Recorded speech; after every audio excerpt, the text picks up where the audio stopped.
Airman Jackie Gonzalez at Barksdale Air Force Base, Louisiana, where the Air Force stood up a major command that consolidates all of the Air Force's nuclear forces under one command. The Air Force Global Strike Command, as it's called, signifies nuclear deterrence and global strike missions as part of the larger capabilities the Air Force provides our nation. Lieutenant General Frank Klotz is the first commander of the Air Force Global Strike Command, and we had a chance to sit down with him last week to discuss the command and the impact it will have on Air Force operations. Sir, can you talk a little bit about the Air Force Global Strike Command and what it means for the Air Force? Certainly, Steve. I'd be happy to do that. The activation of Global Strike Command is really part of a broader, comprehensive strategy that the Air Force is undertaking to make sure that we have the proper focus on our very critical missions, our first priority missions of providing nuclear deterrence and global strike forces for the combatant commander and for the joint team.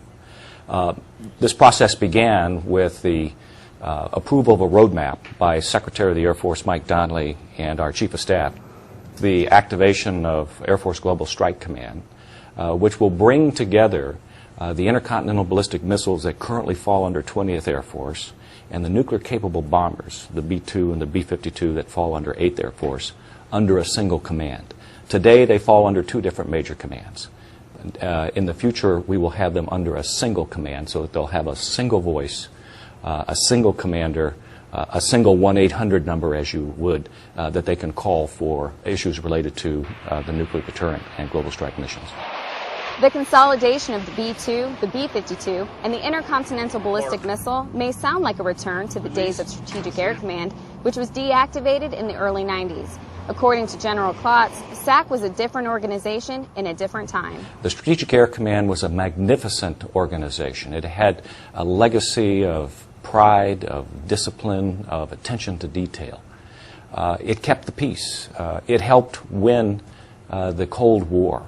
And we as a nation and as an Air Force owe a tremendous debt of gratitude to the veterans who served in the Strategic Air Command. But times have changed. The Cold War is over. The Soviet Union and the Warsaw Pact have dissolved. The threat of nuclear attack on the United States and its allies is significantly diminished. Now that said, it's still a very dangerous world. So our mission will be to organize, train, and equip nuclear deterrent and global strike forces for the joint team. My hope is, my expectation is that we will be able to bring the same focus, the same discipline, the same accountability, and ultimately the same esprit that the old Strategic Air Command had to the new Air Force Global Strike Command.